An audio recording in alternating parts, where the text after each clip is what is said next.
Hello students, हम geography का हमारा सेकंड चैप्टर देख रहे थे। Let us use the gratitude. Okay, इस पे हमने कल क्या देखा था, ये देखिए। कल के हमने लास्ट वीडियो में हमने ये फिगर देखी थी, है ना।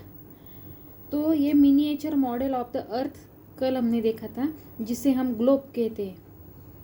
These help us to make us location as well as time and climatical condition। ये सब हम इस ग्लोब की मदद से जान सकते हैं। कौन सा रीजन कहाँ पे है, कहाँ पे लोकेट है, ये भी हम इसके हेल्प से जान सकते हैं। ओके, ये सब हमने कल देखा था। अब आगे का पैराग्राफ आज हम देखने वाले हैं। Okay, verify the following description with the help of a world map or a globe in the school.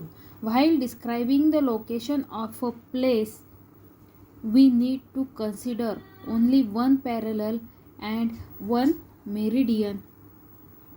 Example, Delhi is located at 28 degree 36 minutes 50 second north latitude and 77 degree 12 minutes and 3 second east longitude. अब देखो इस paragraph में हमें क्या उन्होंने बताया है कि किसी प्लेस के लोकेशन को डिस्क्राइब करने के लिए हमें ज़रूरत पड़ती है एक पैरेलल और एक मेरिडियन की। अब पैरेलल और मेरिडियन क्या होता है, ये हमने पहले के लेसन में हमने फर्स्ट चैप्टर में पढ़ा है। ओके, तो पैरेलल और एक पैरेलल और एक मेरिडियन की हमें ज़रूरत पड़ती है, मतलब एक लैटिट्यूड और एक लॉन्गिट्यूड की यहाँ पे ज़रूरत होती है। यहाँ पे एक एग्जाम्पल दिया गया है, दिल्ली का लोकेशन है, जिसका लोकेशन है 28 degree 36 minutes and 50 second north, और लॉन्गिट्यूड है 77 degree 12 minutes and 3 second east.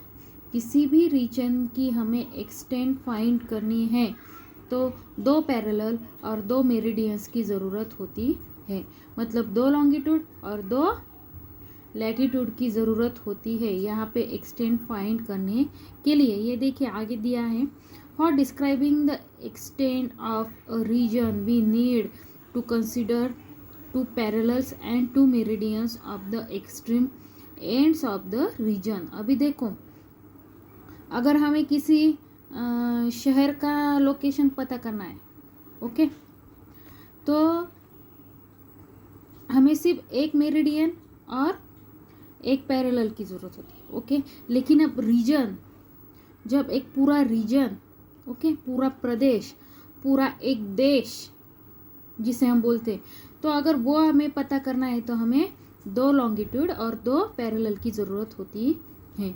For example, the extent of Australia is described as 10 degree 30 minutes south to 43 degree 39 minutes south latitude and 130 degree east to 153 degree east longitude।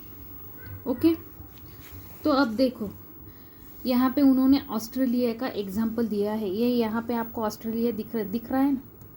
Okay, तो अभी Australia का हमें location पता करना है, ये पूरा एक देश है, तो इसका लोकेशन क्या पता करने के लिए क्या करना होगा, तो उस जगह की, उस प्लेस की सीमाएं, मतलब बाउंड्रीज को देखना पड़ेगा कि उनका लास्ट किस एटीट्यूड पे आता है और किस लॉन्गिट्यूड पे आता है।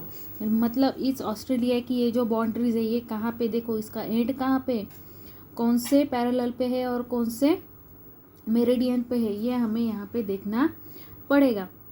इन्होंने यहाँ पे हमें ऑस्ट्रेलिया का एग्जाम्पल दिया है, तो हम इस वर्ल्ड मैप में हम देखेंगे कि ऑस्ट्रेलिया कहाँ पे आता है, वो हमें यहाँ पे आइडेंटिफाई करना है। तो ऑस्ट्रेलिया का ये जो लोकेशन है वो देखो इक्वेटर के नीचे है, ये जो बीच वाला हमारा इक्वेटर है, इक्वेटर के नीचे क्या आया है, हाँ, इक्वेटर के नीचे ऑस्ट्रेलिया है। और ये कौन से साइड में है, इस साइड में है और नीचे की बाजू में है, मतलब साउथ। तो इसे हम क्या बोलेंगे, तो इसको हम बोलेंगे साउथ ईस्ट। तो यहाँ पे लैटिट्यूड के आगे साउथ लिखेंगे और लॉन्गिट्यूड के आगे ईस्ट लिखेंगे। तो इस तरह किसी भी प्लेस को एक्सटेंड को फाइंड किया जाता है। ओके, समझ में आया?